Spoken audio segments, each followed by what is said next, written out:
90 days, same as cash. Shoot now, pay later.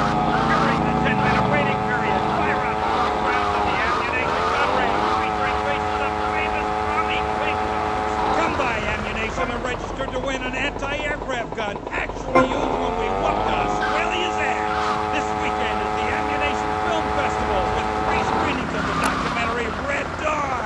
Ammunition, protecting your rights. Get these delivered nice and hot. Deliver the damn food, mister. Let's go to the phones. Mr. Maginot, Bruce from Prawn Island. Big fan of the show, Mr. Maginot, big fan. I don't know about the robot thing. It's weird. Quickly, you really 42?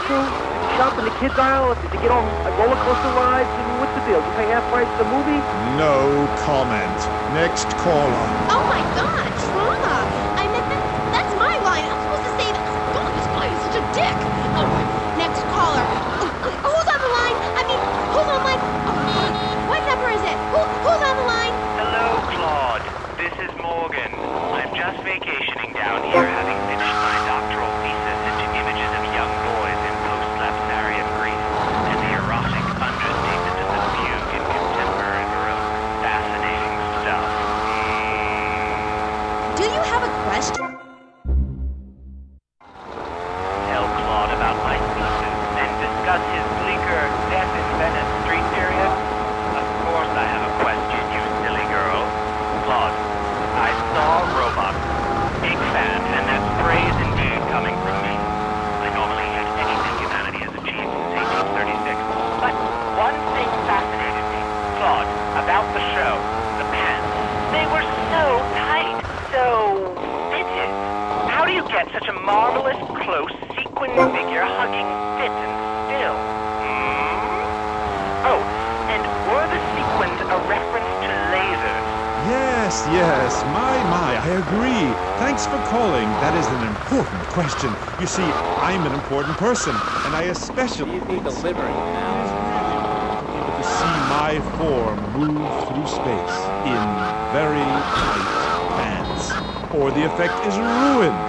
Interpretive dance cannot be expressed in baggy clothing.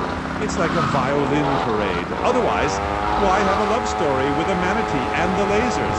It's very... You're so funny there, joking with his family and putting out the fire started by the homeless guy and starting group hugs. But in real... Creepy. You won't even tell us how old Jimmy is. All you talk about is Archie stuff, like that nobody understands because it's complicated, and how tight your pants are. That's not true. I also discussed love and passion and a manatee and the lasers. You, my dear, buddy. could use all 3. You, my dear, are a Philistine. I'm sorry, but this is one of the most degrading, debasing, horrific, unedifying, opportunistic things I have ever done in my life since that whole Rake's Progress lawnmower commercial. I feel dirty, like I just sat in something. You did. Our last guest was taken violently ill. Yes, well, such is the plight of radio. Rather than grumble like Leporello or a taxi driver about my duties cleaning the back seat, I shall bid you adieu. Okay. Thanks, Claude. Next, we have a very important guest who doesn't dance like a weird jerk. We'll be back right after this. You're on K-Chat. Knights of the road, here's your stallion. The car for freedom. The car for excitement. The car for a man who is all alone against the elements. The drive is back. It's the power of a compact. Fuel injected. By a monsoon thunder. On the toll road of life, you have... These need delivering. Live the emotional individual. The awesome power of nature. Vehicle. Here goes after you get struck by lightning.